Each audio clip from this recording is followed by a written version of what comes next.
Salawat serta salam semoga tetap tercurahkan kepada junjungan kita, suri tauladan kita, Nabi Muhammad SAW, beserta keluarga, sahabat, kerabat, dan para pengikutnya yang insya Allah istiqomah hingga akhir zaman. Selamat datang dan bergabung di kegiatan webinar ke-20 yang diselenggarakan oleh Rizky Talk dengan tema mengenal tindak pidana pencucian uang pasif di Indonesia. Insya Allah dalam kegiatan ini kita akan mendapatkan ilmu dan pengetahuan dari narasumber yang alhamdulillah telah bergabung dalam Zoom. Assalamualaikum Pak Aditya, selamat pagi.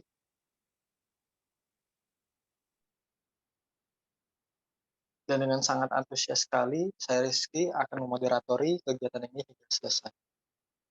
Namun, sebelum kegiatan ini kita mulai, marilah bersama-sama kita mengucapkan lafal basmalah. Bismillahirrahmanirrahim. Izinkan saya menyampaikan sedikit peraturan berkenaan dengan jalannya kegiatan, lalu dilanjutkan dengan sisi narasumber, juga pengantar, sebelum nanti selama kegiatan dilaksanakan nanti memberikan pertanyaan melalui chat. Di atas pertanyaan tersebut, pertanyaan-pertanyaan tersebut akan saya pilih dan bacakan pada saat sesi tanya jawab nanti.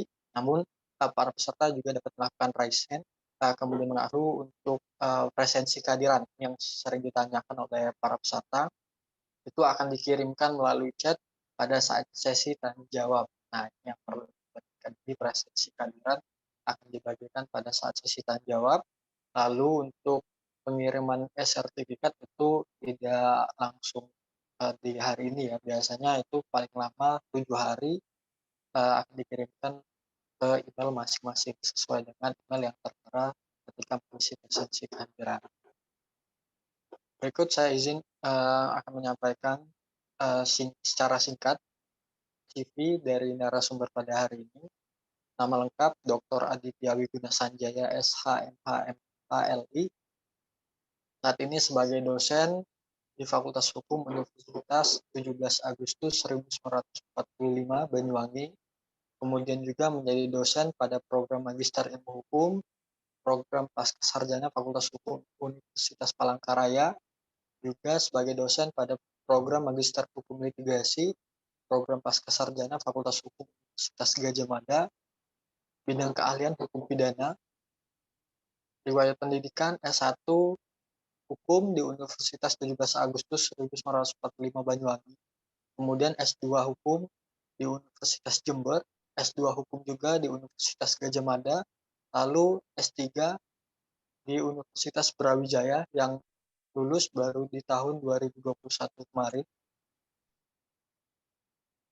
Untuk judul disertasi ini yang ada kaitannya dengan tema kita pada hari ini. Jadi untuk judul disertasi beliau rekonstruksi bentuk kesalahan dalam tindak pidana pencucian uang pasif. Jadi sedikit nanti akan berkorelasi atau berhubungan dengan tema kita, yaitu mengenai tindak pidana pencucian uang pasif di Indonesia. Lalu juga telah mengikuti berbagai pelatihan, workshop, loka karya, dan pendidikan tambahan lainnya, baik di Indonesia maupun di luar Indonesia. Tidak dapat saya sebutkan satu persatu, tapi narasumber kita pada hari ini itu penerima beasiswa pendidikan Indonesia LPDP untuk program doktoral beliau atau S3. Jadi S3 beliau itu dibantu di sumber dananya itu dari beasiswa LPDP. Yang kita tahu sendiri untuk beasiswa LPDP itu seleksinya sangat ketat dan tidak semua orang bisa mendapatkannya. Jadi sangat penting sekali kita dapat berkomunikasi dengan narasumber pada hari ini. Juga saat ini sebagai untuk organisasi sebagai wakil sekretaris Masyarakat Hukum Pidana dan Kriminologi atau lebih dikenal MAHUPIPI untuk DPD Jawa Timur, kemudian sebagai peneliti juga di Pusat Pengembangan Riset Sistem Peradilan Pidana atau GBI di Persada Universitas Brawijaya, lalu juga aktif menulis di berbagai tempat, itu baik dari harian koran, lalu juga jurnal, bahkan ada juga beberapa buku yang telah ditulis. Juga aktif sebagai narasumber, pembicara atau keynote speaker juga menjadi saksi ahli baik di tingkat penyidikan sampai dengan di pengadilan. Mungkin itu singkat CV dari narasumber. Saya akan menyampaikan sedikit pengantar sebelum nanti saya serahkan kepada narasumber. Saya mengutip apa yang disampaikan oleh Muhammad Yusuf, mantan Kepala PPATK, dalam buku beliau yang berjudul Mengenal, Mencegah, Memberantas Tindak Pidana Pencucian Uang. Beliau menyebutkan bahwa uang atau money adalah alasan utama untuk terlibat dalam hampir semua jenis kegiatan kriminal. Sedangkan pencucian uang atau money laundering adalah suatu metode yang digunakan oleh para penjahat untuk menyamarkan atau menyembunyikan asal-usul kekayaan ilegal dan melindungi basis aset mereka. Sehingga aksi kejahatan ini tidak yang telah dilakukan itu tanpa meninggalkan jejak guna menghindari kecurigaan dari lembaga penegak hukum. Kemudian saya mengutip juga pendapat dari Yenti Garnasi, Dr. Yenti Garnasi dalam buku berjudul Penegakan Hukum Anti Pencucian Uang dan Permasalahannya di Indonesia. Beliau menyebutkan bahwa tindak pidana pencucian uang ini merupakan kejahatan yang mempunyai karakteristik yang berbeda dengan jenis kejahatan pada umumnya, terutama bahwa kejahatan ini bukan merupakan kejahatan tunggal, tetapi kejahatan ganda atau double crimes. Namun demikian, antara kejahatan utama dan pencucian uang ini kejahatan yang berdiri sendiri-sendiri atau as a separate crime. Hubungan antara kejahatan asal dan pencucian uang yang sangat erat ini tampak dari tujuan pelaku memproses hasil kejahatan atau perbuatan pencucian uangnya. Karena dari perbuatan itulah si pelaku berusaha untuk menyembunyikan atau menyamarkan hasil dari kejahatan asalnya, sehingga tidak diketahui asal-usul untuk dapat digunakan. Jadi memang tujuan menyembunyikan ini tidak hanya mengubah performance atau bentuk atau juga asal-usul hasil kejahatan, tetapi untuk selanjutnya dihilangkan hubungannya dengan cara digunakan atau dibelanjakan ataupun dengan hal-hal yang dilarang oleh peraturan perundang-undangan. Yenti Garnasi juga menyebutkan bahwa selain pencucian uang ini kejahatan ganda, yang berarti bahwa dalam tindak pidana pencucian uang terdiri dari kejahatan asal dan pencucian uang itu sendiri yang justru menempati kedudukan sebagai kejahatan lanjutan atau follow-up crime, maka dalam tindak pidana ini juga dibagi dalam dua tipe pelaku, yaitu tipe pelaku aktif dan pelaku pasif. Nah, dalam webinar kali ini kita akan membahas itu ke pelaku aktif, pelaku pasif. Jadi kalau untuk pelaku aktif adalah pelaku yang melakukan perbuatan secara aktif, mengalirkan hasil kejahatan, sedangkan pelaku pasif adalah pelaku yang mana mereka menerima hasil kejahatan. Menurut Yenti Garnasi, dari konstruksi perbuatan tindak pidana pencucian uang yang pada intinya adalah melarang dan memberikan pidana bagi barang siapa yang melanggar larangan tentang menikmati hasil kejahatan atau whoever enjoys the fruit of crime.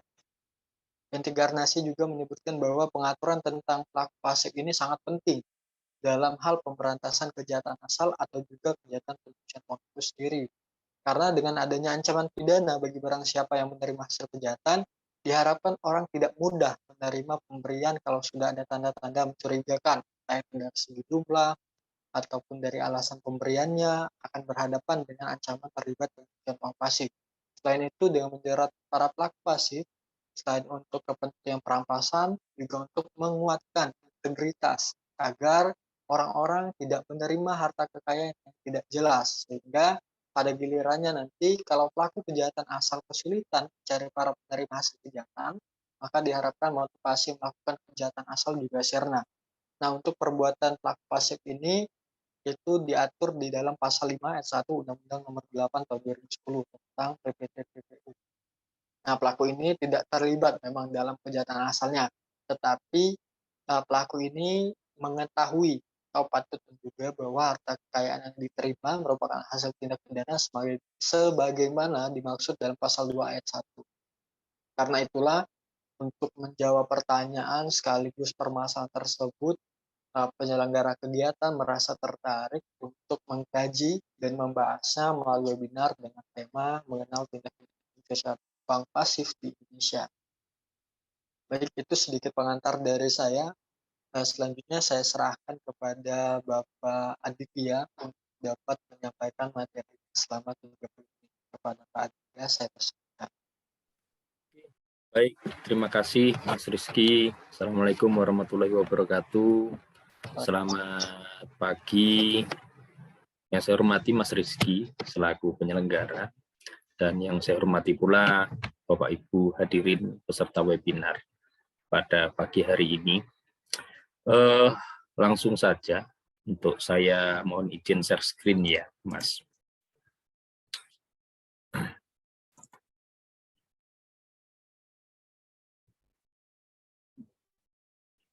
Apakah sudah tampak? Masih loading, Pak. Oke, baik.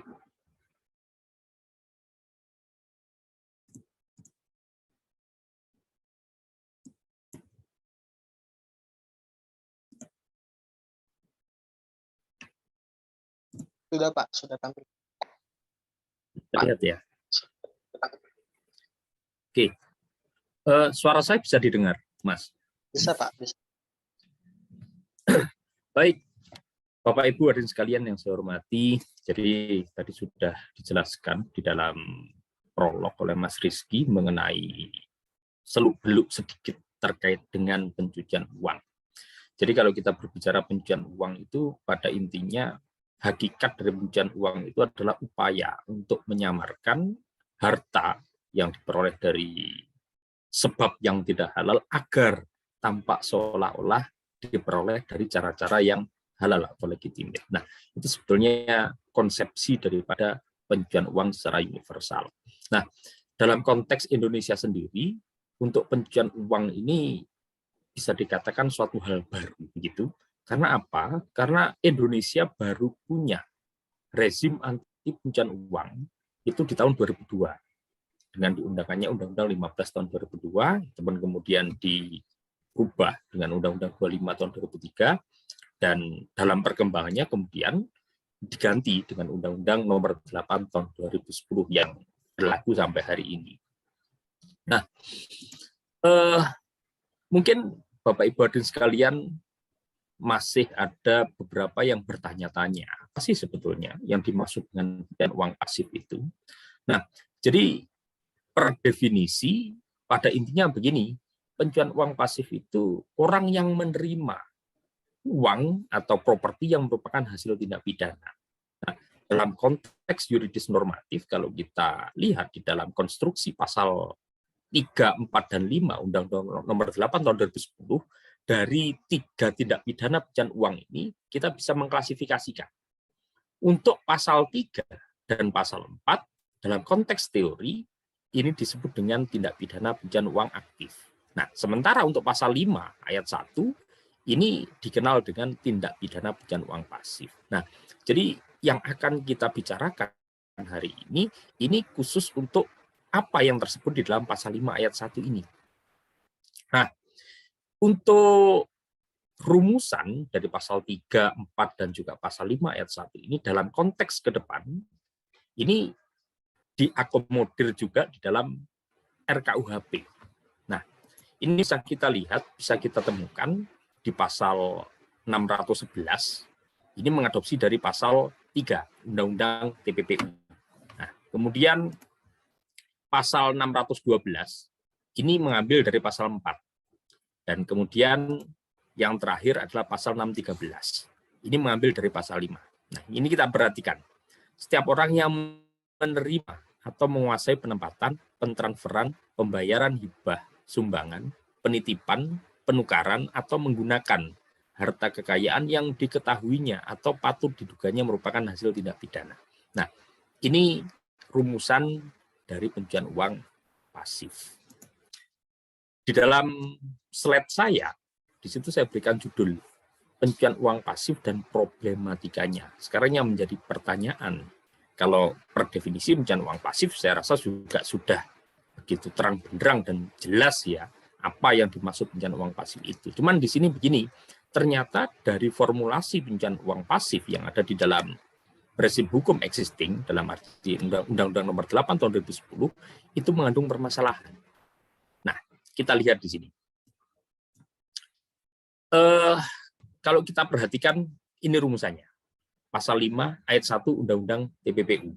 Ini pun rumusan ini juga tidak mengalami perubahan yang signifikan ketika ini ditarik masuk di dalam pasal 613 RKUHP yang membedakan hanya sanksi pidana dendanya saja. Di situ kalau kita lihat stelsel pidana denda di RKUHP itu kan pakai ini ya, kategori 1 sampai kategori 6. Itu saja yang membedakan. Kalau unsur perbuatan materialnya ini persis sama. Nah, sekarang kita perhatikan di sini. Setiap orang yang menerima atau menguasai penempatan, pentransferan, penitipan, penukaran, atau menggunakan harta kekayaan yang diketahuinya atau patut diduganya merupakan hasil tindak pidana, dan seterusnya. Di sini saya bold dan saya garis bawahi frasa yang diketahuinya atau patut diduganya. Nah, mungkin banyak orang melihat hal demikian merupakan hal yang biasa-biasa saja, dalam arti ini tidak mengandung suatu permasalahan atau impact apapun, hanya masalah teknis penulisan kalimat saja, padahal tidak. Nah, secara teoritis, kalau kita cermati, frasa yang diketahuinya ini merupakan padanan dari bentuk kesalahan kesengajaan. Sementara untuk frasa patut diduganya, ini merupakan padanan dari bentuk kesalahan kealpaan. Nah, di sini ada konjungsi atau kata penghubung atau. Artinya apa? Jadi antara kesengajaan atau juga kealpaan ini didudukkan dalam posisi yang sejajar dalam rumusan pasal 5 ayat 1 Undang-Undang TPPU ini. Nah, yang menjadi soal kita perhatikan di sini. Kita baca saja. Merupakan hasil tindak pidana sebagaimana dimaksud dalam pasal 2 ayat 1 dipidana dengan pidana penjara paling lama 5 tahun dan denda paling banyak 1 miliar rupiah. Kalau kita pahami secara utuh, baik itu tindak pidana pencucian uang pasif yang dilakukan karena sengaja atau juga yang dilakukan karena kealpaan, ancaman pidananya sama, yakni maksimum pidana penjara 5 tahun dan denda maksimum 1 miliar rupiah. Nah, padahal dalam konteks teoritis, kalau kita berbicara dalam doktrin hukum pidana, itu kan berlaku asas Ginstraf Sonderschuld atau tiada pidana tanpa kesalahan. Asas ini merupakan asas yang amat fundamental di dalam doktrin hukum pidana. Operasionalisasi dari asas Ginstraf Sonderschuld ini dikenal 2 bentuk kesalahan. Yang pertama bentuk kesalahan kesengajaan atau dolus, kemudian bentuk kesalahan kealpaan atau culpa. Dan dalam doktrin, antara dolus dengan culpa atau antara sengaja dengan kealpaan ini memiliki gradasi yang berbeda, memiliki bobot ketercelaan yang berbeda. Makanya dalam doktrin mestinya tindak pidana yang dilakukan karena sengaja dan tindak pidana yang dilakukan karena kealpaan, ini ancaman sanksinya pun harus berbeda. Sekarang kalau kita lihat di dalam konteks KUHP, misalkan untuk tindak pidana yang berakibat pada hilangnya nyawa, kalau itu dilakukan karena kesengajaan, kita bisa melihat di pasal 338. Ancaman maksimumnya berapa? 15 tahun. Kalau itu dilakukan karena kealpaan, kita bisa melihat di pasal 358, 359. Ancamannya berapa? Maksimum 5 tahun. Nah, di sini menunjukkan bahwa antara kesengajaan dan kealpaan itu memang ada perbedaan gradasi yang semestinya kemudian ancaman sanksi pidananya pun juga harus dibedakan. Tapi yang terjadi dalam konteks Undang-Undang TPPU, khususnya pasal 5 ayat 1, di sini baik itu yang dilakukan karena sengaja maupun yang dilakukan karena kealpaan, ancaman sanksinya ini disamakan. Nah, di sini tentunya akan memberikan dampak atau pengaruh-pengaruh yang tentunya ini bersifat yuridis. Dan ini tidak bisa dipandang suatu hal yang sepele begitu, hanya masalah teknis perumusan peraturan perundang-undangan. Nah, memang kalau kita melihat di dalam penjelasan pasal per pasal, kalau kita membaca penjelasan pasal 5 ayat 1, di situ disebutkan yang dimaksud dengan patut diduganya adalah suatu kondisi yang memenuhi setidak-tidaknya pengetahuan, keinginan, atau tujuan pada saat terjadinya transaksi yang diketahuinya yang mengisyaratkan adanya pelanggaran hukum.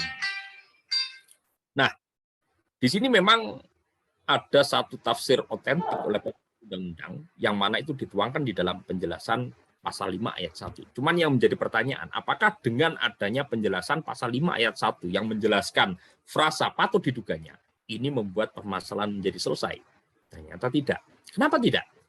Nah, yang dijelaskan objeknya adalah patut diduga. Yang ini merupakan padanan dari bentuk kesalahan kealpaan atau kelalaian. Tapi coba kita lihat di dalam penjelasan pasal 5 ayat 1. Di situ ada beberapa diksi. Ini saya buat sebetulnya, cuman tidak begitu tampak. Di situ ada diksi, pengetahuan, keinginan, atau tujuan. Coba kita ingat, definisi dari kesengajaan itu apa? Dalam memori Van Lichting atau memori penjelasan, ketika KUHP itu dibentuk, pembentuk KUHP memberikan tafsir. Apa sih kesengajaan itu? Kesengajaan adalah willen and weten, menghendaki dan mengetahui. Nah, coba kita hubungkan di sini. Di sini ada pengetahuan, keinginan, atau tujuan sebagai definisi dari unsur patut diduga yang merupakan padanan dari kealpaan. Kalau kita hubungkan dari definisi yang itu diberikan oleh pembentuk KUHP, justru ini membuat rancu. Kenapa? Objek yang ingin dijelaskan adalah unsur kealpaan, dalam arti unsur patut diduga. Tapi penjelasannya ini malah lebih bernuansa penjelasan daripada unsur kesengajaan. Karena kesengajaan willen and weten, menghendaki dan mengetahui. Nah, di sini ada diksi yang dimaksud dengan kealpaan atau patut diduga dalam pasal 5 ayat 1, ini pengetahuan, keinginan atau tujuan yang tidak lain dan tidak bukan, ini lebih bernuansa kesengajaan daripada kealpaan itu sendiri. Nah, ini membuat rancu adanya penjelasan ini. Nah, kita kembali kepada topik pembahasan. Jadi, kalau kita coba hubungkan antara konteks asas dalam arti asas Ginzburg-Sonderschuld atau tiada pidana tanpa kesalahan yang di situ menempatkan antara sengaja dan kealpaan pada gradasi yang berbeda. Dalam arti kesengajaan itu lebih berat dan kealpaan adalah bentuk kesalahan yang lebih ringan daripada kesengajaan. Dan coba kita hubungkan dalam konteks yuridis normatifnya di dalam pasal 5 ayat 1. Nah, di sini tampak adanya pertentangan antara apa yang seharusnya dengan apa yang senyatanya. Yang seharusnya bagaimana? Ya mestinya antara kesengajaan dengan kealpaan itu berbeda, karena gradasinya memang berbeda. Tapi yang terjadi di dalam konteks yuridis normatif, atau dalam konteks dasainya, dalam konteks peraturan perundang-undangan yang ada, nah antara kesengajaan dengan kealpaan ini ditempatkan pada posisi yang setara. Nah, ini permasalahannya. Kemudian, kita lanjut. Nah, ini sudah saya singgung dari problematikanya di mana? Di situ ada ketidaksesuaian antara asas atau prinsip di dalam hukum pidana dan dogmatika hukum yang ada, dalam arti hukum positif yang ada. Nah, di sini lebih konkret antara asas kesalahan dan asas proporsionalitas ini tidak terimplementasi dengan baik di dalam pasal 5 ayat 1 Undang-Undang TPPU. Kemudian mungkin beberapa pihak ini memunculkan suatu pertanyaan. Loh, kalau memang begitu, kenapa kok pembentuk undang-undang merumuskan demikian? Nah, ini kita sesungguhnya berbicara tentang rasio legis. Kenapa suatu ketentuan hukum itu dirumuskan demikian? Nah, setelah saya telusuri, baik itu di dalam naskah akademik maupun di dalam risalah pembentukan undang-undang. Jadi, Undang-Undang nomor 8 tahun 2010 itu tidak kemudian ujuk-ujuk ada, pasal 5 ujuk-ujuk ada, enggak begitu. Tapi merupakan satu kelanjutan dari undang-undang sebelumnya. Dalam konteks ini, pencucian uang pasif itu, sejak Undang-Undang Pencucian Uang yang pertama, 15 tahun 2002, itu sudah ada di pasal 6. Rumusannya memang seperti itu. Ketika diperbarui dengan Undang-Undang 25 tahun 2003, ini pun juga tidak banyak berubah. Nah, sampai akhirnya, ini diganti dengan Undang-Undang nomor 8 tahun 2010, rumusannya juga tetap demikian. Nah, kemudian ketika coba saya telusuri di dalam risalah dan juga naskah akademik, setidaknya di situ dapat dilihat 3 alasan mengapa pembentuk undang-undang merumuskan demikian. Merumuskan dalam arti bentuk kesalahan di dalam pasal 5 ayat 1 Undang-Undang nomor 8 tahun 2010 dirumuskan dengan frasa diketahuinya atau patut diduganya. Ini kalau di dalam konteks teori hukum pidana namanya pro parte dolus, pro parte culpa. Pro parte dolus untuk sebagian kesengajaan, pro parte culpa untuk sebagian kealpaan. Nah, jadi ada 3 alasan. Yang pertama alasannya adalah merujuk pada pasal 480 KUHP atau delik penadahan. Kemudian alasan yang kedua, untuk memudahkan pembuktian. Dan alasan yang ketiga, mengacu pada UN Model 2003. Nah, ini alasan pembentuk undang-undang kenapa merumuskan konstruksi pasal 5 ayat 1 Undang-Undang Nomor 8 tahun 2010 dengan bentuk pro partibus pro partibus atau dalam frasa mengetahui atau sepatutnya menduga. Nah, apakah kemudian alasan ini dapat dibenarkan? Nah, ini akan yang kita akan bicarakan di dalam kegiatan hari ini. Untuk alasan yang pertama, merujuk pada pasal 480 KUHP. Nah, sekarang begini, saya ingin cerita dulu. Kalau kita berbicara dalam konteks KUHP, KUHP Indonesia sampai hari ini belum memiliki KUHP resmi. Pun demikian, belum ada terjemahan resmi. Karena bahasa aslinya ini masih berbahasa Belanda, diambil dari Wetboek van Strafrecht voor Nederlands-Indië atau KUHP untuk Hindia Belanda. Nah, KUHP Hindia Belanda ini masuk ke Indonesia itu tahun 1915 dan mulai berlaku 1 Januari 1918. Nah, kalau kita perhatikan memang 1915 dan berlaku 1918, rumusan pasal 480 KUHP ini memang sudah ada. Bentuknya ya sama, pakai bentuk kesalahan pro partibus pro partibus. Di situ ada frasa mengetahui atau sepatutnya menduga. Nah, bahkan ketika pasal 5 Undang-Undang TPPU diuji di MK, diajukan judicial review, salah seorang ahli hukum pidana Indonesia itu menyebutkan begini. Nah, Undang-Undang TPPU khususnya pasal 5 ayat 1 ini tidak ada permasalahan karena hal serupa juga ditemukan beratus-ratus tahun yang lalu kalau kita melihat pada pasal 480 KUHP. Kira-kira penjelasannya seperti itu. Nah, kalau kita mengawali titik tolak ini tahun 1915 atau 1918, memang pasal 480 KUHP rumusannya tidak jauh berbeda dengan pasal 5 ayat 1 Undang-Undang TPPU. Tapi kalau kita coba merujuk ke belakang lebih jauh, jadi Wetboek van Strafrecht voor Nederlands-Indië ini kan kopi atau turunan dari Wetboek van Strafrecht KUHP Belanda yang dibentuk tahun 1881 dan berlaku 1886.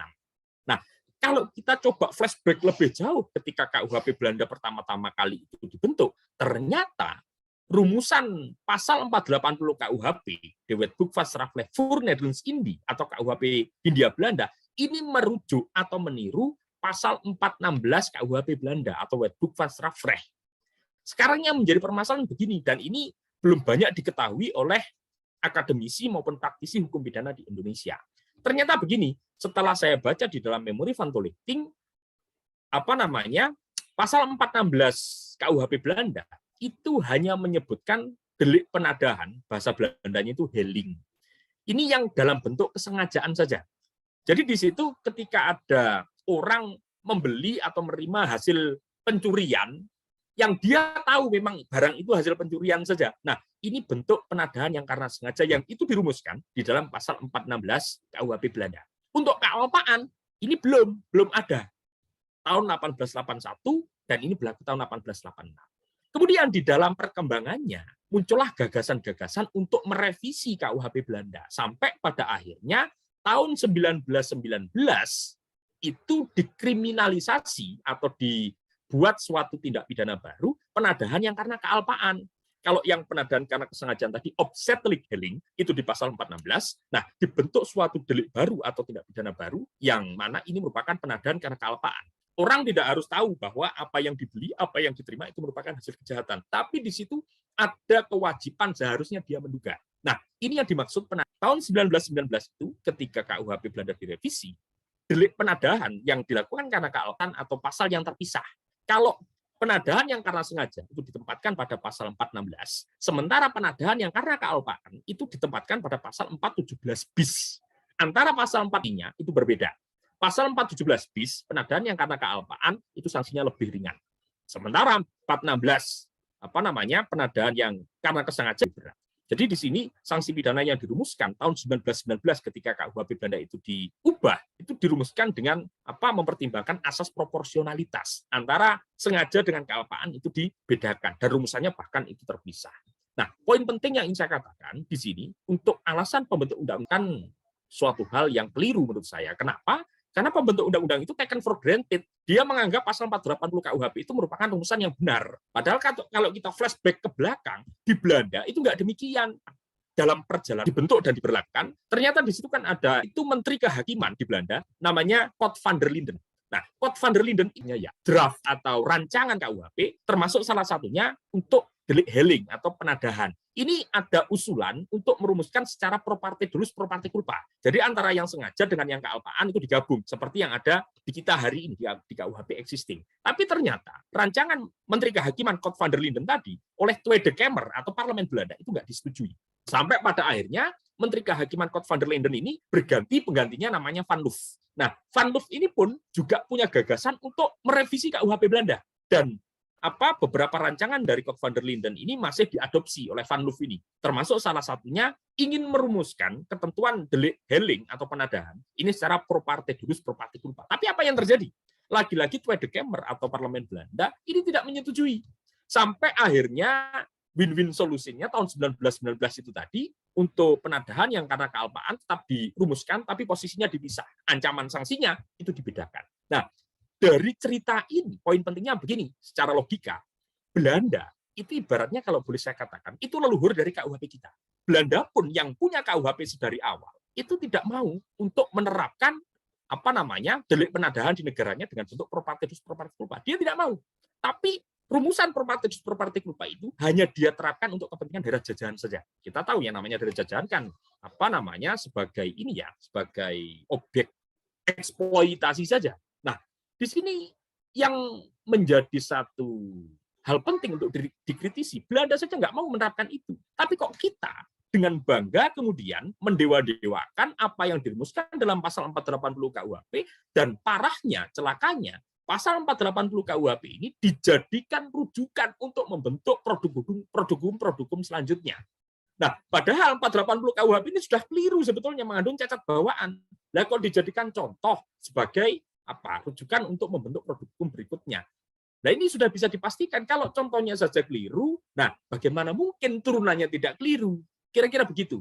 Nah, kemudian untuk yang kedua, alasan pembentuk undang-undang merumuskan pasal 5 Undang-Undang TPPU dengan model pro parte dolus pro parte culpa itu untuk memudahkan pembuktian.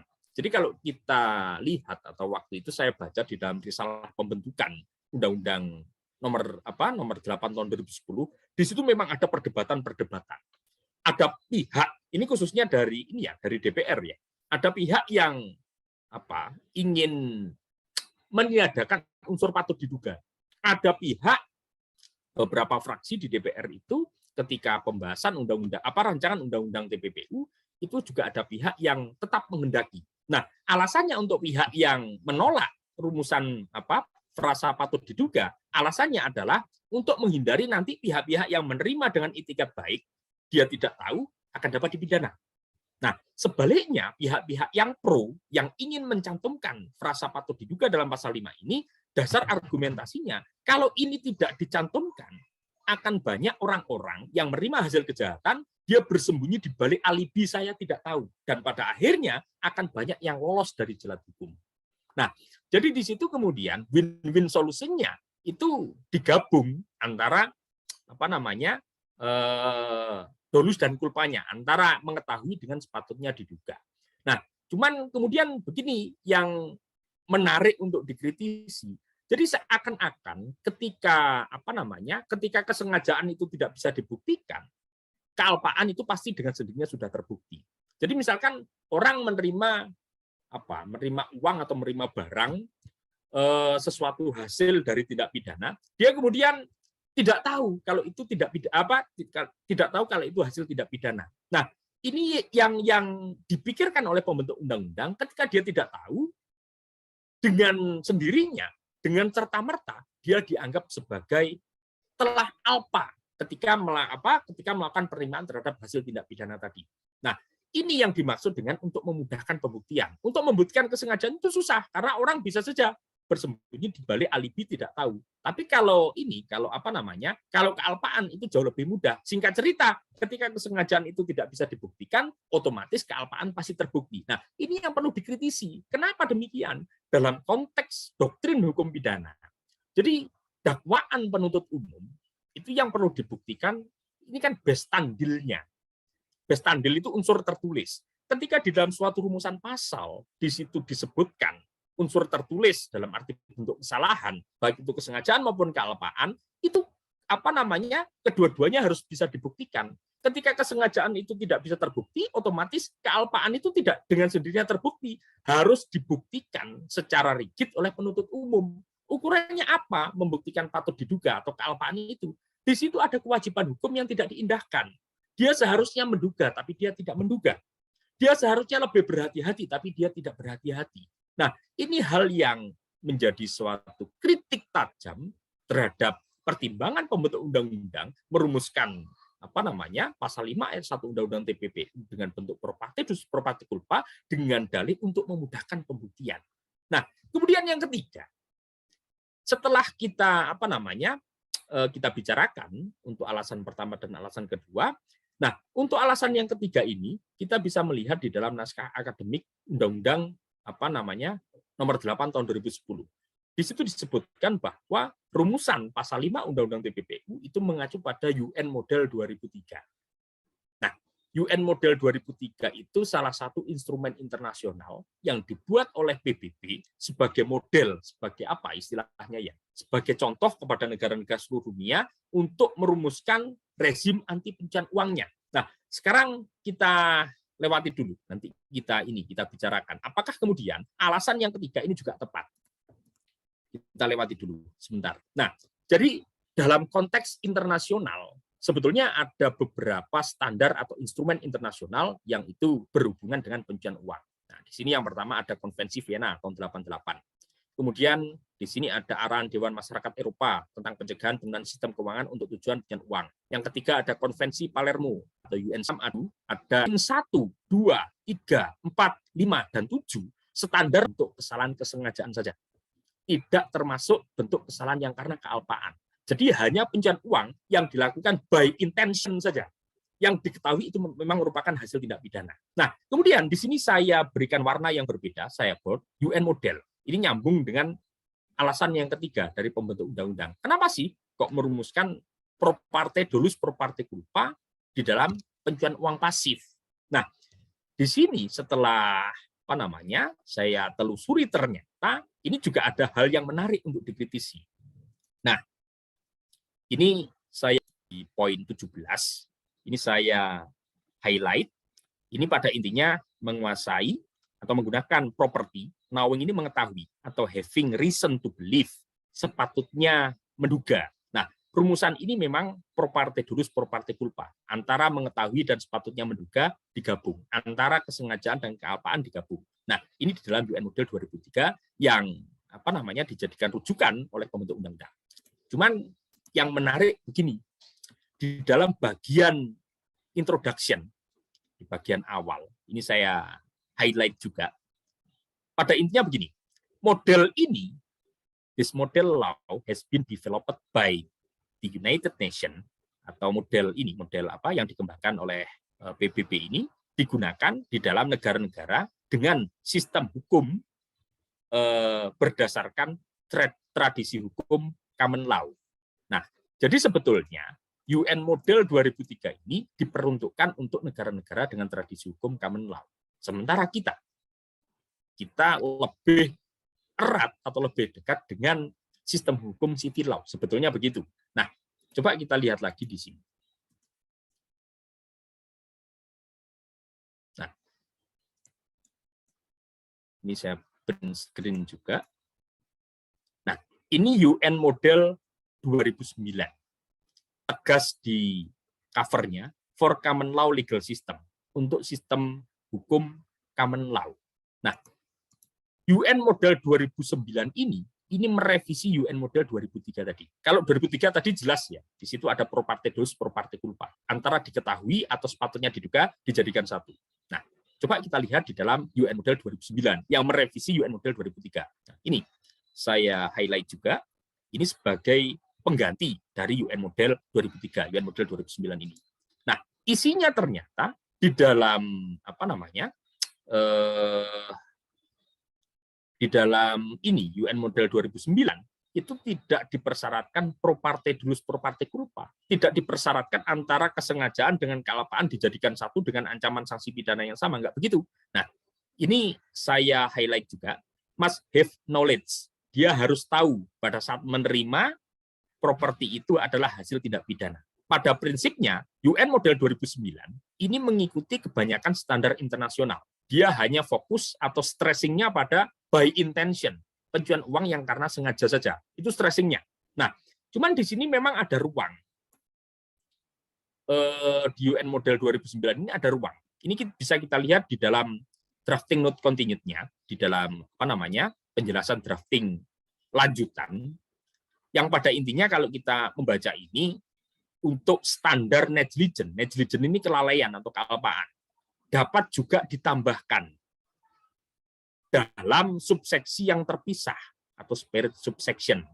Nah, di sini disebutkan negara-negara sering mengadopsi standar ini, memilih memberikan penalti sini pidana yang lebih ringan untuk negligent money laundering, pencucian uang yang karena kealpaan. Nah, di sini saya highlight juga, in some states, dalam beberapa negara, misalnya konsep ini dapat memasukkan situasi ketidaktahuan sama sekali atau recklessness. Recklessness ini juga istilah kealpaan. Jadi poin pentingnya ternyata di dalam UN Model 2009 sebagai pengganti UN Model 2003 ini dimungkinkan untuk memisahkan antara pencucian uang by intention dengan pencucian uang yang dilakukan karena kealpaan. Sekarang yang menjadi pertanyaan begini, Undang-Undang Nomor 8 Tahun 2010, mestinya itu kan sudah proses perumusannya kan berada di sekitar tahun 2009. Kenapa tidak menggunakan UN Model 2009? Kenapa malah yang digunakan UN Model 2003? Padahal UN Model 2003 ini sudah digantikan oleh UN Model 2009. Nah, yang menarik juga begini, padahal UN Model 2003 dan juga UN Model 2009 ini diperuntukkan oleh untuk negara-negara common law. Nah, ini saya print screen dari webnya UN PBB. Di sini tegas disebutkan UN Model 2009 for common law legal system. Di sini juga disebutkan ini yang 2003 for common law legal system. Nah, sementara untuk yang civil law sebetulnya itu UN Model 2005.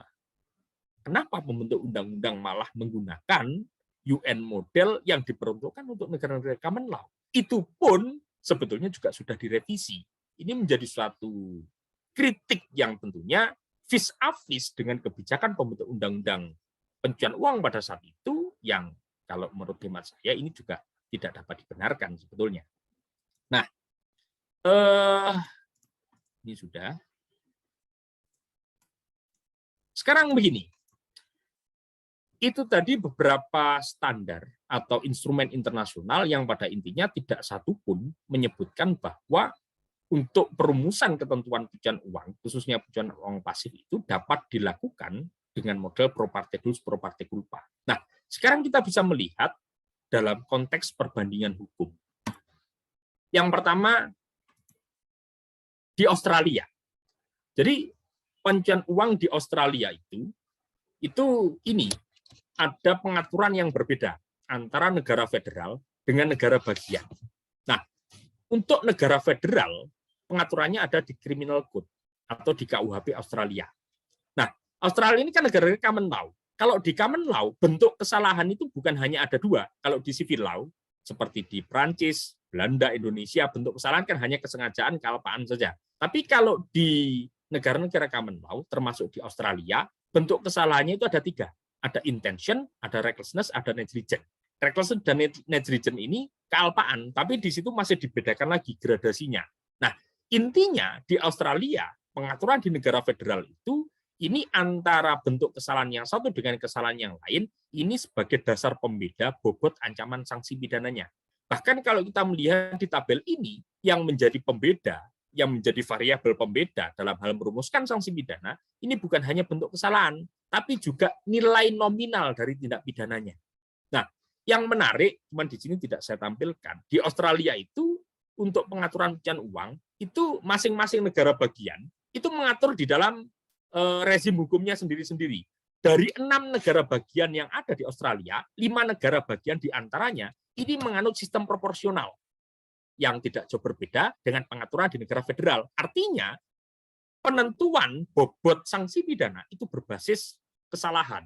Antara yang sengaja dengan kealpaan, antara intention, recklessness, dan negligence itu dibedakan. Nah, ini kalau kita melihat di dalam KUHP negara bagian, itu di New South Wales, kemudian di Queensland, terus kemudian di Australia Barat, kemudian di Tasmania, Victoria, itu menganut sistem proporsi. Jadi bentuk kesalahan ini sebagai variabel untuk menentukan bobot sanksi pidana. Nah, hanya satu yang ini, yang negara bagian di Australia itu yang tidak dengan tegas menerapkan pemidanaan atau perumusan sanksi pidana yang proporsional berbasis kesalahan. Itu di Australia Barat. Kalau yang Australia Selatan itu tidak jauh berbeda dengan ini, dengan KUHP Australia. Kemudian yang berikutnya, waktu saya masih berapa menit, Mas Rizky? Nggak apa-apa, Pak. Diselesain aja dulu. Oke. Nah, di Belanda juga demikian. Antara pencucian uang yang dilakukan karena sengaja dan pencucian uang yang dilakukan karena kealpaan, itu dipisahkan pengaturannya. Ancaman sanksinya juga berbeda. Nah, ini 420 bis. Ini sanksi maksimum 6 tahun atau denda kategori 5. Di sini saya buat untuk siapa yang menguasai menggunakan objek, knowing that the object. Ini kan mengetahui bahwa objek itu secara langsung atau tidak langsung diperoleh dari tindak pidana.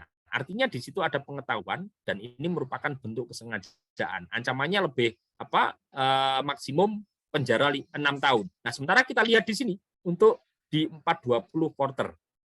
Di situ maksimum 2 tahun atau ini denda kategori 5. Di sini ada frasa yang saya buat, while he must reasonably suspect. Sementara dia seharusnya menduga atau mencurigai. Nah, ini kan kealpaan nih.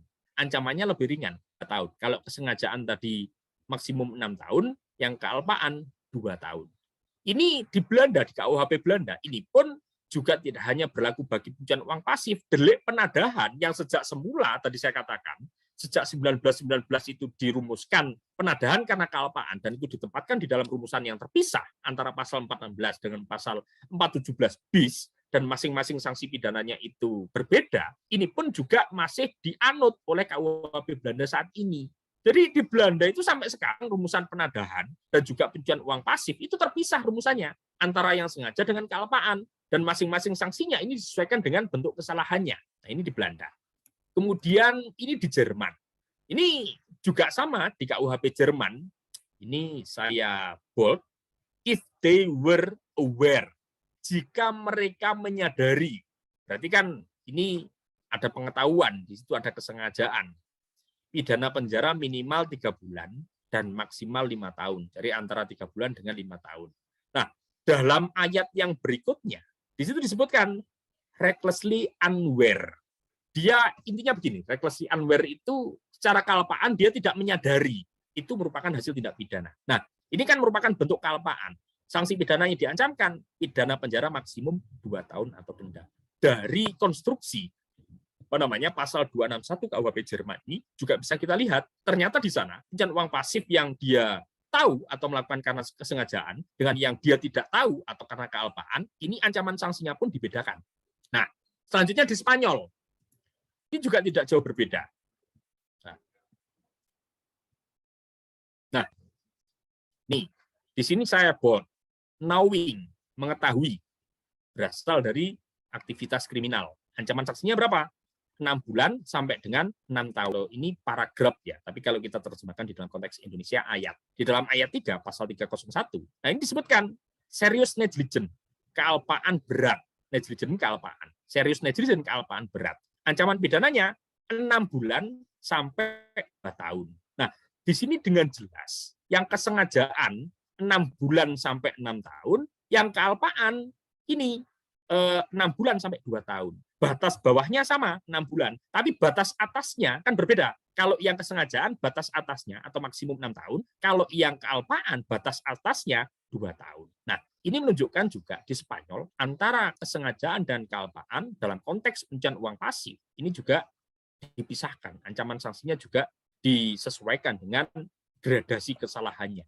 Nah, sebetulnya dalam konteks Indonesia kita sudah mulai menerapkan itu, tapi saya tidak tahu kenapa kok pembentuk undang-undang itu ini ya tidak konsisten. Untuk undang-undang yang satu itu sudah diterapkan demikian, kenapa kok untuk undang-undang yang lain ini tidak menerapkan hal yang sama?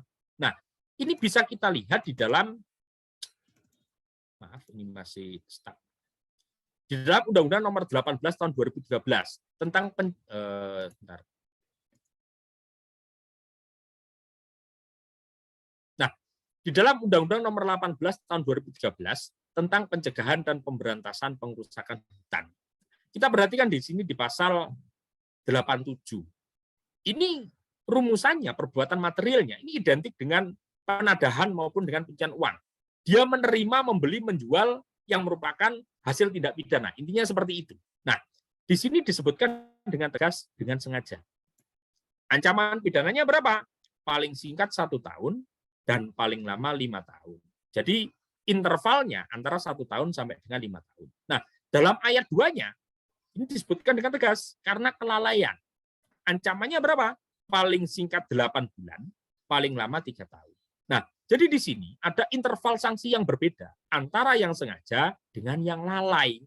Nah, ini dalam konteks Indonesia. Cuman kembali lagi, saya tidak mengetahui kenapa pembentuk undang-undang padahal sudah pernah merumuskan satu undang-undang tertentu dalam arti Undang-Undang 13 2018 ini sudah ideal. Kenapa ini kok tidak ditindaklanjuti? Kenapa kok tidak diadopsi dalam Undang-Undang Pencucian Uang? Nah, ini yang belum terjawab.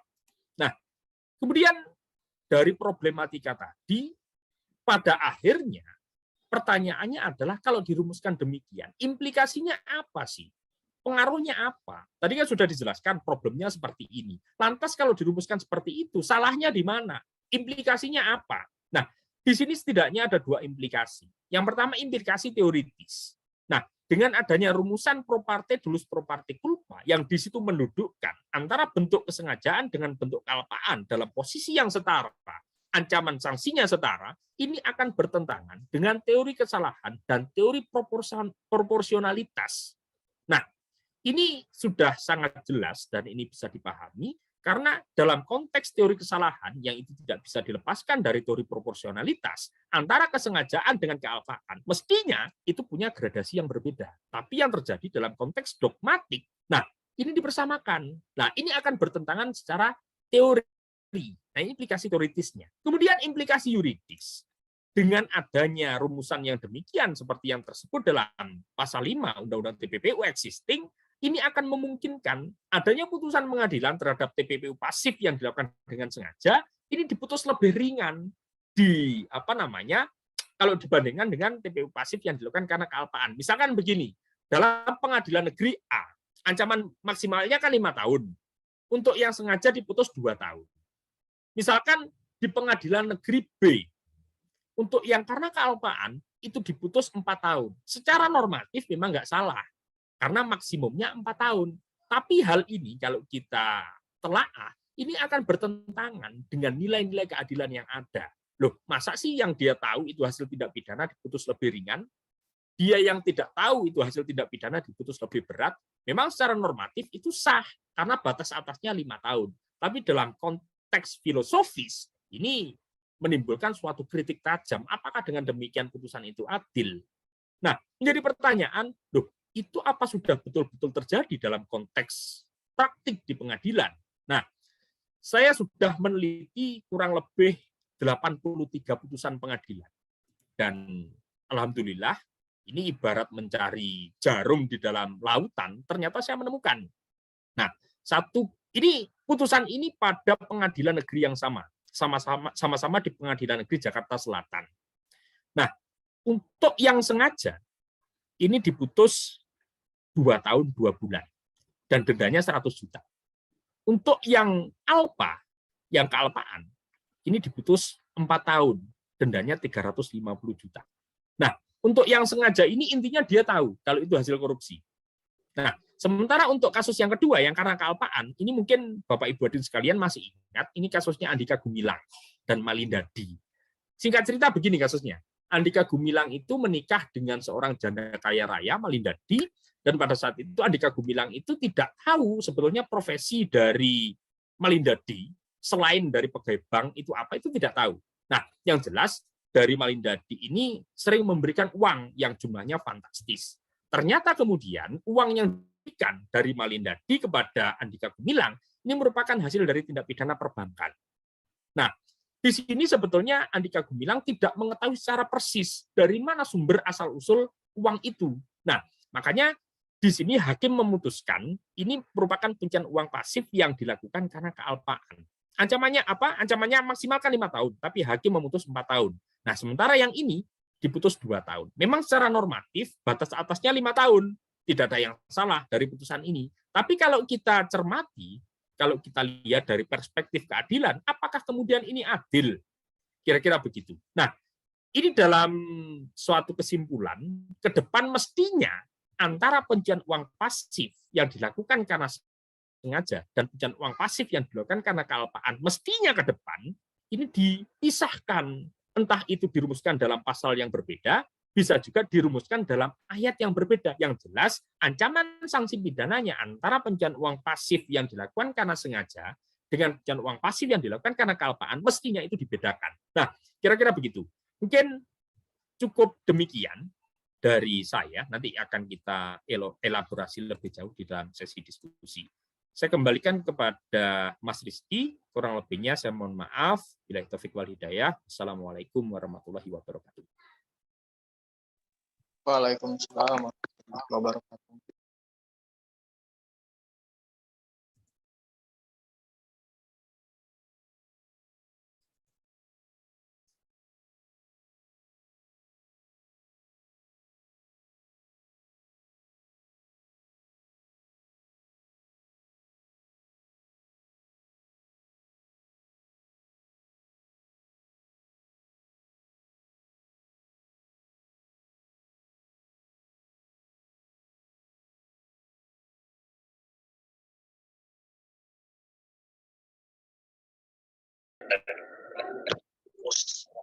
Suaranya Mas Rizky nggak kedengeran. Oh, iya, maaf. Terima kasih kepada Pak Aditya yang telah menyampaikan materinya.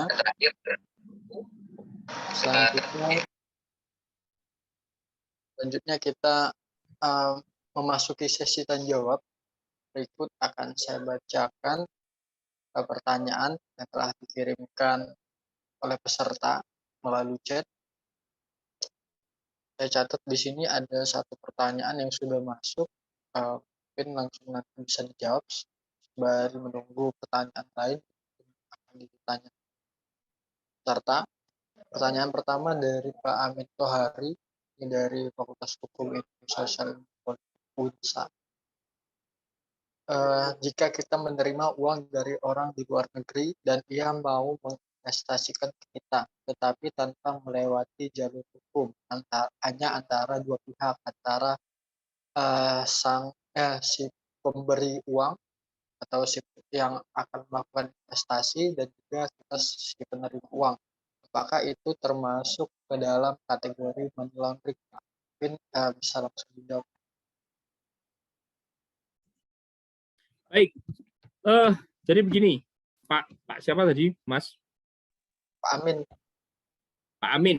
Nah, untuk pencucian uang pasif, ini kan pihak yang menerima. Nah, sebetulnya untuk pencucian uang pasif ini dalam konteks tertentu, ini tidak bisa dilepaskan dari pelaku pencucian uang aktif, kan begitu. Nah, di sini ada pihak yang memberi dan juga ada pihak yang menerima. Cuman begini, untuk dapat dijerat dengan pencucian uang pasif, ini kalau kita mengacu di dalam anti pencucian uang existing dalam arti Undang-Undang Nomor 8 Tahun 2010, ini harus dibuktikan dua kemungkinan. Kemungkinan yang pertama, si pihak penerima itu tahu kalau uang yang diberikan itu hasil tindak pidana. Katakanlah sekalipun di luar negeri, katakanlah itu merupakan hasil dari tindak pidana narkotika. Ketika dia tahu, ini sudah jelas bahwa yang bersangkutan dapat dijerat dengan pasal 5 Undang-Undang TPPU. Dalam arti dia mengetahui bahwa uang yang diterima itu merupakan hasil tindak pidana.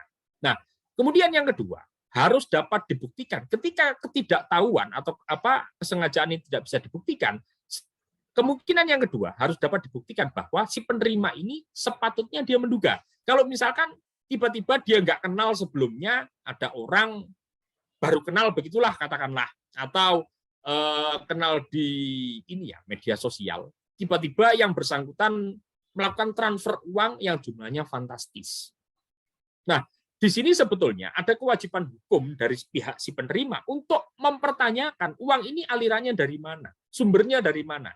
Ketika dia tidak mempertanyakan itu dan dia secara taken for granted menerima bahkan kemudian menggunakannya, nah di sini ada unsur kealpaan. Dia punya kewajiban hukum sebetulnya untuk menelusuri uang ini dari mana kok jumlahnya begitu fantastis. Misalkan kalau hanya uang 100.000, 200.000 dalam kurs Indonesia, nah ini kan masih dalam batas lumrah ya. Tapi kemudian kalau misalkan ada orang mentransfer, katakanlah 250 juta, bleng. Nah, sementara antara pihak penerima dengan pemberi, ini tidak ada hubungan emosional, tidak mengenal sama sekali, atau bahkan baru mengenal. Nah, ini seharusnya pihak penerima ada kecurigaan uang ini dari mana. Ketika yang bersangkutan menepiskan ada kecurigaan itu, atau bahkan tidak mempertanyakan sama sekali, di sini terpenuhi unsur patut diduga. Dan yang demikian bisa terjerat dalam pasal 5 Undang-Undang TPPU, dalam arti pencucian uang pasif. Begitu, Pak.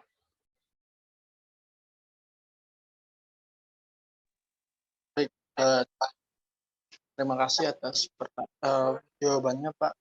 Saya sampaikan kepada peserta, dikarenakan Pak Aditya setelah kegiatan ini pukul 11 lewat nanti akan ada kegiatan Zoom lainnya yang menggunakan Zoom, jadi diharapkan nanti para peserta langsung dapat memanfaatkan waktu yang tersisa ini untuk bertanya. Sebelum nanti jika tidak ada pertanyaan lagi akan saya tutup kegiatan webinarnya. Baik, untuk yang selanjutnya ini ada pertanyaan dari Bapak Efraim Tanah. Fondasi hukum Indonesia telah diletakkan Belanda, aliran Eropa kontinental, namun pada kenyataannya fondasi ini dirombak oleh pakar hukum yang beraliran Anglo-Saxon. Akibat terjadi transplantasi hukum yang tidak tepat, sehingga hukum kita tampaknya selalu disharmonisasi. Mohon tanggapan. Baik, sebetulnya ini merupakan perdebatan klasik, Pak, ya. Memang kalau kita melihat tradisi hukum di dunia ini ada beberapa, cuman untuk yang mengemuka ini kan bisa terbagi menjadi dua, antara Eropa kontinental atau civil law dan kemudian common law atau Anglo-Saxon. Nah, untuk hari ini ketika bahasanya itu borderless antar negara-negara di dunia kan sudah borderless tanpa batas. Nah, ini memang tidak ada yang pure, oh ini negara common law. Oh ini pure negara civil law. Katakanlah begini saja, di Inggris itu mazhab negara-negara dengan tradisi hukum Anglo-Saxon atau common law. Apakah kemudian pertanyaan, apakah di Inggris tidak ada undang-undang tertulis? Ternyata jawabannya ada. Padahal undang-undang tertulis ini merupakan ciri khas dari tradisi hukum civil law. Kan begitu. Sekarang nggak usah jauh-jauh. Konteksnya Indonesia. Indonesia tradisi hukumnya mewarisi tradisi hukum Belanda. Belanda dari Prancis, kan begitu. Nah, ini civil law. Apakah kemudian Indonesia murni menganut civil law? Sekarang kita melihat, kalau itu murni civil law, mestinya sumber hukum yang pertama dan utama itu adalah undang-undang tertulis. Tapi kenyataannya bagaimana?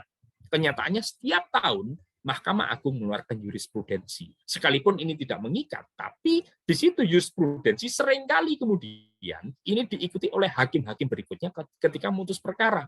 Padahal tradisi mengikuti jurisprudensi atau asas the binding of precedent, ini kan ciri khas dari negara-negara Anglo-Saxon atau common law. Ternyata di Indonesia, yang notabene ini bernuansa civil law, ternyata juga mengikuti juga tradisi hukum common law. Jadi di sini memang hari ini untuk negara-negara di dunia, seluruh negara-negara di dunia itu tidak ada yang murni pure terkotak-kotak, oh ini civil law, oh ini common law. Nah, merupakan suatu keniscayaan dengan adanya borderless tadi, dunia tanpa batas. Nah, antara tradisi hukum yang satu dengan tradisi hukum yang lain ini saling mengisi. Negara-negara common law juga mengisi juga mengadopsi beberapa tradisi dari civil law. Sebaliknya, negara-negara civil law juga mengadopsi beberapa tradisi dari negara-negara common law. Kira-kira begitu, Pak.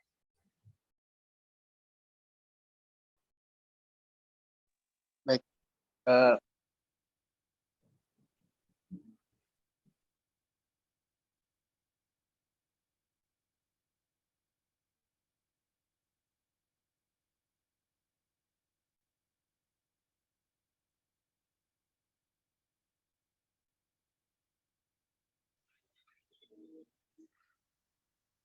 Kita lanjutkan.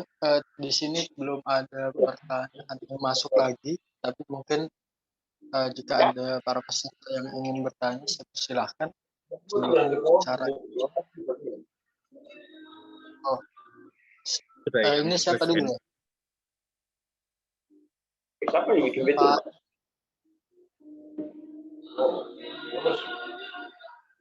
Mungkin ke Pak ini dulu ya, ke Pak Dianto Gunawan dulu ya, yang sudah reaksi. Silahkan Pak Dianto. Halo, selamat pagi Pak Aditya. Terima kasih waktu dan kesempatannya memberikan masukan kepada kami terkait di PPU, khusus kepada uang pasif ya Pak ya.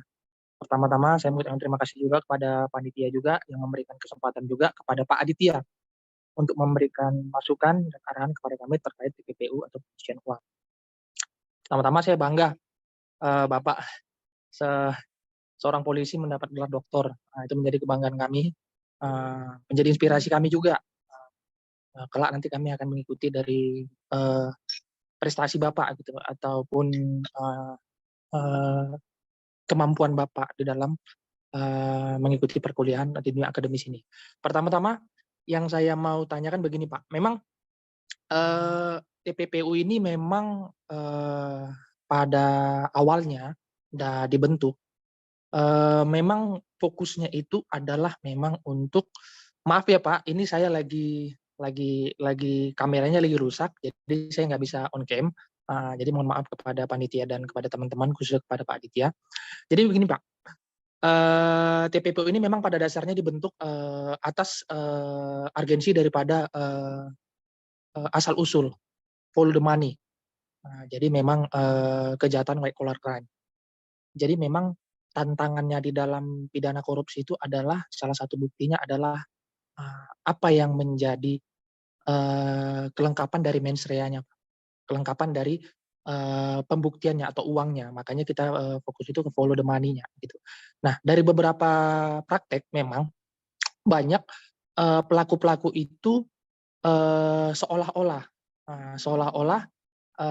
asal usul uangnya itu berdasarkan uang halal.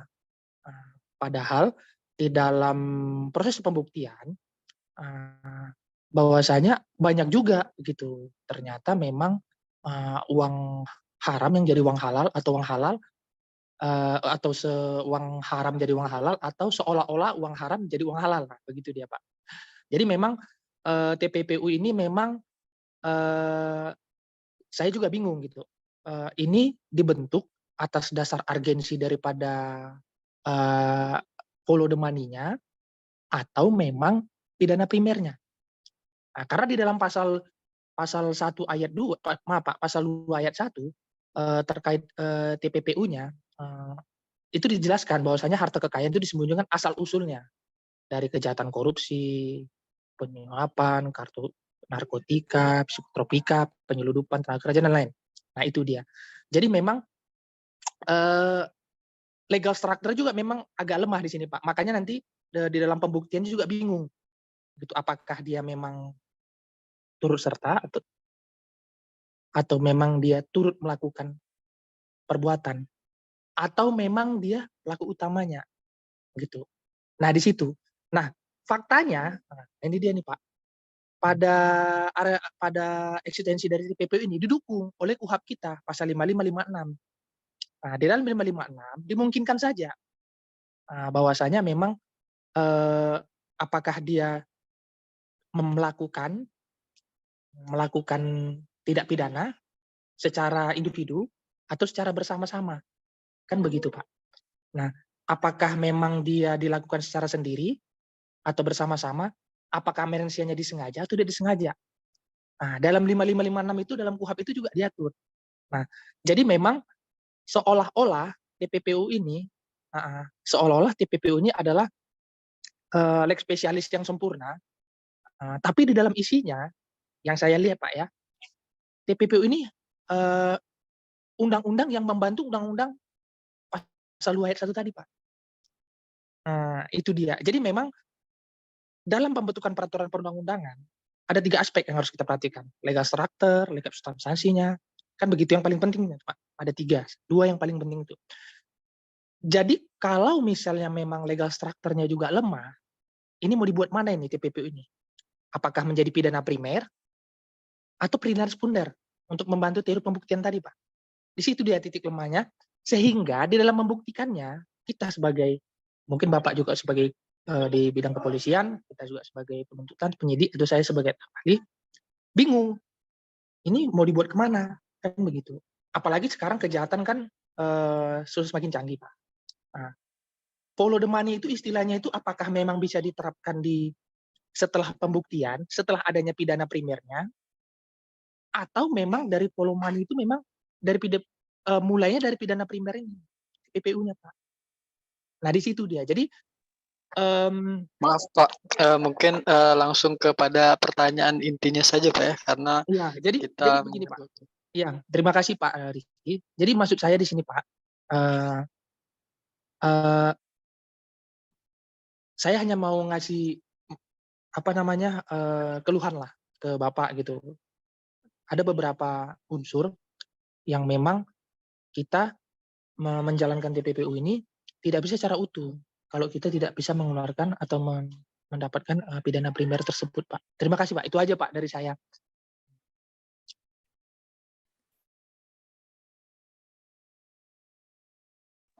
Silahkan Pak, jika mungkin ada yang ingin ditanggapi Pak dari apa yang disampaikan sebelumnya.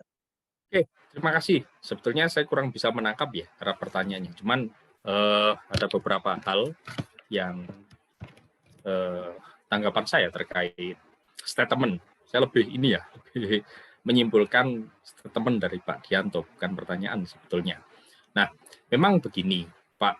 Yang pertama, kalau kita melihat latar belakang mengapa Undang-Undang Pencucian Uang itu dibentuk, ini tersebut dengan tegas, baik itu di dalam penjelasan umum, baik itu di dalam considerance menimbang, dan juga di dalam naskah akademik. Nah, ini adalah untuk kepentingan follow the money, untuk mengembalikan kerugian keuangan negara sebanyak-banyaknya ketika predicate crime-nya merugikan keuangan negara.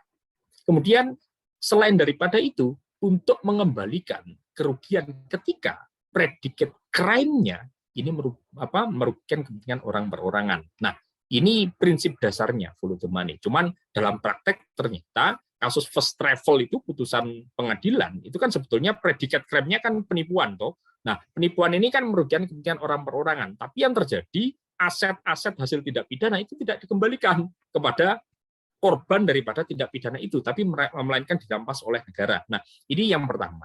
Kemudian yang kedua, Pak, terkait masalah pembuktian. Yang saya tangkap begini, tadi ada kaitannya dengan pasal 69 Undang-Undang TPPU. Memang di dalam pasal 69 Undang-Undang TPPU itu dikatakan, pada intinya begini, tindak pidana pencucian uang pasif itu merupakan tindak pidana yang berdiri sendiri. Dan untuk prosesnya, ini tidak harus tindak pidana asalnya atau predicate crime-nya dibuktikan terlebih dahulu. Nah, sebetulnya kalau kita mengacu di dalam beberapa jurisprudensi, ini kan pasal 5 ini kan identik dengan 480, kan begitu.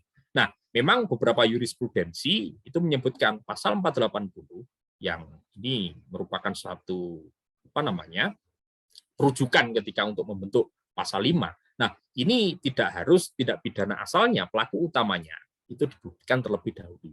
Nah, secara normatif memang oleh pasal 69 disebutkan demikian. Cuman ini pun perdebatan, termasuk saya sebetulnya tidak setuju dengan adanya konstruksi yang demikian. Sekarang begini logikanya, Pak. Di dalam pasal 3, pasal 4, khususnya pasal 5, itu kan ada satu unsur harta kekayaan yang diperoleh dari tindak pidana sebagaimana dimaksud pada pasal 2 ayat 1. Di situ kan ada 26 tindak pidana.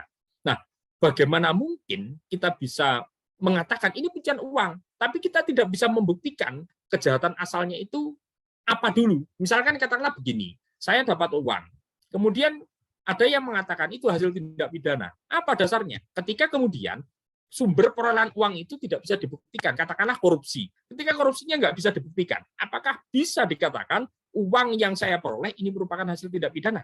Ini kan nggak masuk akal sebetulnya. Nah, dalam praktek, ini begini Pak, antara predikat crime-nya dengan pencucian uang sebagai follow-up crime-nya, setidak-tidaknya prosesnya harus jalan bareng Pak. Kalau kemudian pencucian uangnya itu jalan terlebih dahulu, sementara predikat crime-nya itu belakangan, kok rasanya secara logika itu nggak bisa diterima di akal, Pak. Bagaimana mungkin itu dikatakan pencucian uang, sementara definisi pencucian uang itu menyamarkan asal-usul hasil kejahatan. Nah, kejahatannya itu belum terbukti. Apakah kemudian bisa dikatakan itu pencucian uang? Nah, ini kan pertanyaan yang mendasar sebetulnya. Nah, makanya dalam praktek mestinya antara pencucian uang sebagai follow-up crime dengan tindak pidana asal atau predikat crime-nya, prosesnya harus jalan bareng Pak, bersama-sama. Nah, mungkin itu saja, Mas Rizky.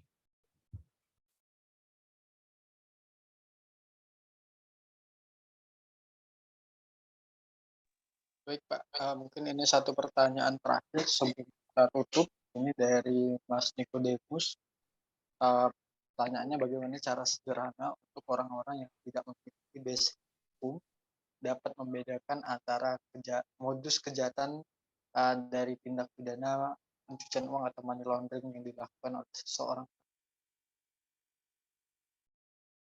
Oke, ini coba pertanyaannya saya kerucutkan saja. Kalau apa namanya pencucian uang pasif, kira-kira begitu.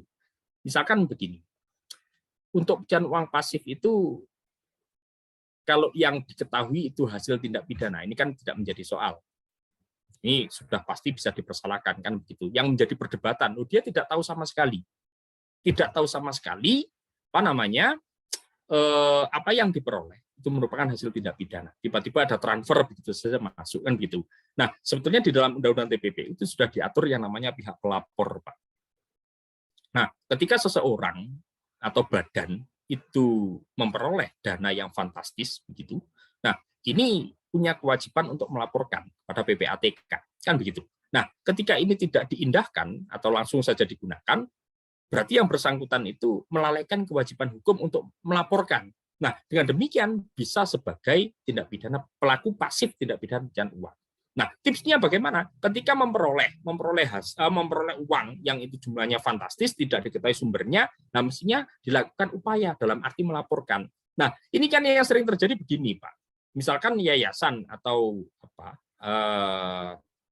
yayasan lah, itu kan seringkali memasang baik itu flyer maupun papan nama ya. Itu kan untuk menerima donasi langsung dicantumkan nomor rekeningnya.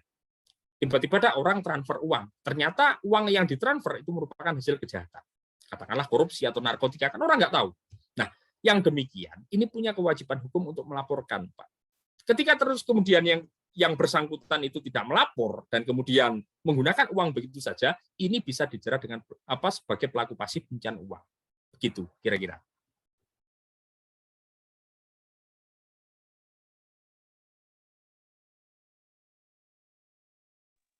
Baik Pak, ini satu pertanyaan lagi yang masuk terakhir. Apa hukumnya jika saya salah transfer ke rekening orang lain? Nah, lalu orang lain yang menerima uang tersebut menggunakan uang itu. Ini sebetulnya nggak ada kaitannya dengan pencucian uang, Mas ya. Kalau misalkan yang ditransfer memang perolahannya dari hasil yang sah, baik yang mentransfer maupun yang menerima transfer, ya tidak ada konsekuensi hukum secara pidana loh ya. Tapi akan menjadi berbeda ketika kemudian, misalkan orang yang mentransfer, ini bandar narkotika. Bandar narkotika mentransfer uang ini kepada rekening lain. Orang yang menerima, dia tahu kalau yang mentransfer adalah bandar narkotika. Nah, dua-duanya bisa terjerat pencucian uang. Yang mentransfer bisa dijerat pasal 3-nya, pencucian uang aktif. Kemudian yang menerima transfer, ini bisa dijerat dengan pasal 5. Itu. Demikian.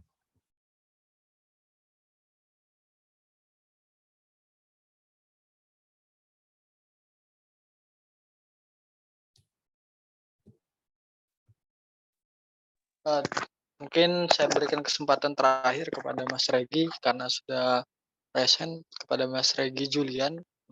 Silahkan menyampaikan pertanyaannya. Siap, terima kasih.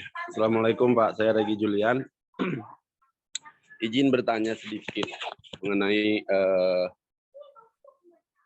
TPPU.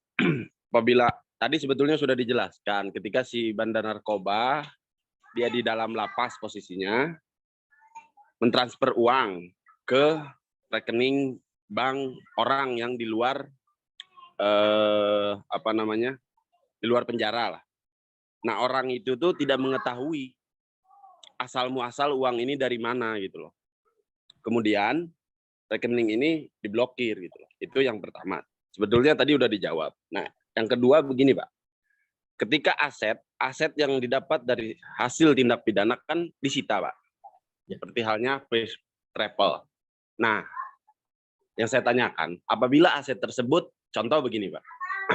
Si A melakukan tindak pidana di mana penipuan, misalkan penipuan nilainya lumayan dan uang tersebut dia gunakan untuk membeli DP rumah lah, DP rumah, DP mobil, jadi DP doang, Pak. Nah, apakah uang-uang DP ini atau aset-aset yang di DP ini dapat disita oleh negara atau enggak, Pak? Terima kasih, Pak. Oke.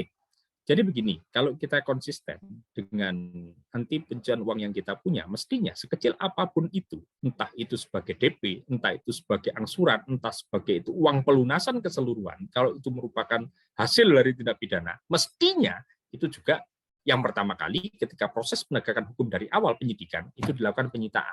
Dan ketika nanti sudah diputuskan, mestinya itu juga dirampas untuk, kalau itu predikat crime-nya, katakanlah korupsi pasal 2, pasal 3, itu merugikan keuangan negara, itu harusnya dikembalikan kepada negara. Tapi kalau itu predikat crime-nya dalam arti tadi disebutkan tidak pidana penipuan, mestinya setelah dirampas itu dikembalikan kepada yang berhak. Demikian.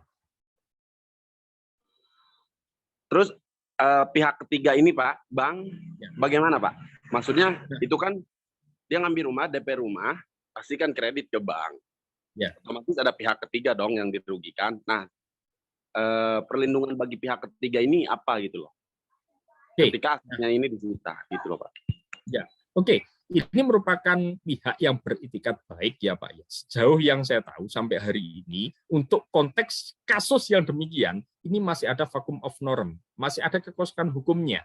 Bagaimana kemudian untuk kepentingan pihak ketiga yang dirugikan, otomatis dia sudah menjual barang dan jasa. Ternyata apa yang dibayarkan itu merupakan hasil tindak pidana. Ketika itu kemudian oleh negara itu dirampas, kan begitu. Yang bersangkutan kan pasti dirugikan. Kan begitu, Pak. Nah, sampai hari ini sejauh yang saya tahu, itu masih ada vacuum of norm, Pak.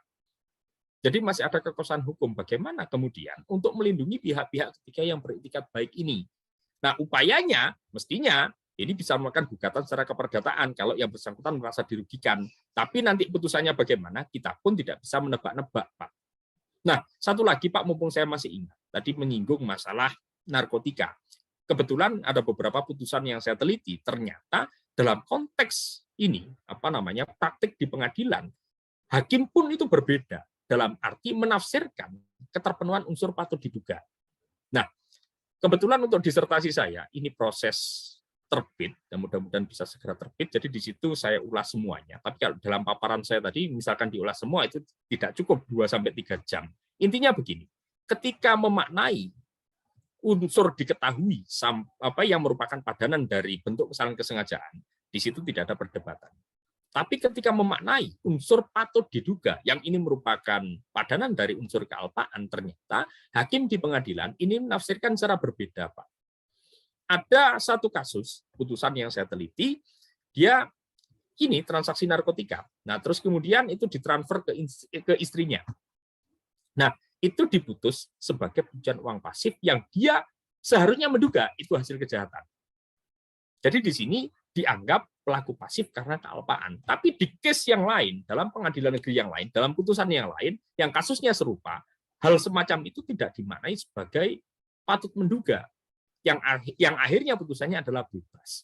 Jadi di sini selain daripada permasalahan tentang gradasi kesalahan yang berbeda antara kesengajaan dengan kelpaan, kemudian diterapkan ancaman sanksi yang berbeda, ternyata pencantuman unsur patut diduga, permasalahannya juga nambah lagi. Nambahnya bagaimana? Hakim dalam konteks praktik penegakan hukum ini menafsirkan berbeda bagaimana keterpenuhan unsur kalpaan yang dirumuskan dengan frasa patut diduga tadi. Ada yang dalam satu case ini menafsirkan, oh ini patut diduga, dia karena kalpaan dia tidak mengindahkan kewajiban hukum untuk mencari tahu dari mana asal usul uang itu. Dalam putusan yang lain itu menyebutkan, oh di sini tidak ada kealpaan dan akhirnya diputus bebas. Demikian. Baik, Pak. Sebelum saya tutup, saya izin bertanya dulu. Dikarenakan di chat ini ada 2 pertanyaan yang masuk, apakah pertanyaan ini akan dijawab atau kita cukupkan sampai dengan yang tadi, Pak? Sebetulnya maksud hati saya ingin masih berlama-lama berdiskusi, Mas. Tapi juga sudah ditunggu untuk Zoom di agenda lain. Jadi mohon maaf sebesar-besarnya. Sepertinya untuk waktu tidak bisa extend. Iya, tidak apa-apa. Nanti mungkin pertanyaannya akan saya kirimkan melalui WhatsApp saja. Nanti bisa dijawab melalui chat ataupun apa. Baik. Terima kasih Pak Aditya atas tanggapannya. Beberapa pertanyaan yang disampaikan sudah dijawab dengan baik. Dengan berakhirnya sesi bertanya jawab, maka kita akan lanjutkan. Sebelum kita tutup itu untuk dokumentasi bersama. Saya persilahkan kepada para peserta yang belum mengaktifkan kameranya untuk dapat diaktifkan, dan pengambilan gambar akan saya pandu. Baik, saya tunggu. Ini masih ada beberapa yang belum mengaktifkan kamera. Silahkan kepada yang mengaktifkan, diaktifkan terlebih dahulu.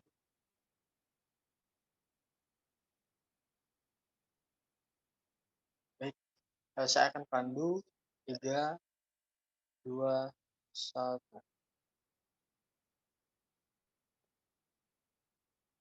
Ya, ada 3 slide, tapi hanya slide pertama saja.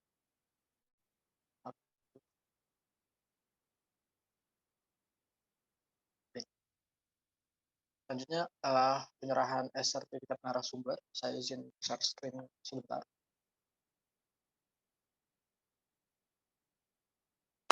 Untuk sertifikat peserta akan dikirim lebih kurang 7 hari setelah kegiatan karena akan didata terlebih dahulu, absen terlebih dahulu didata.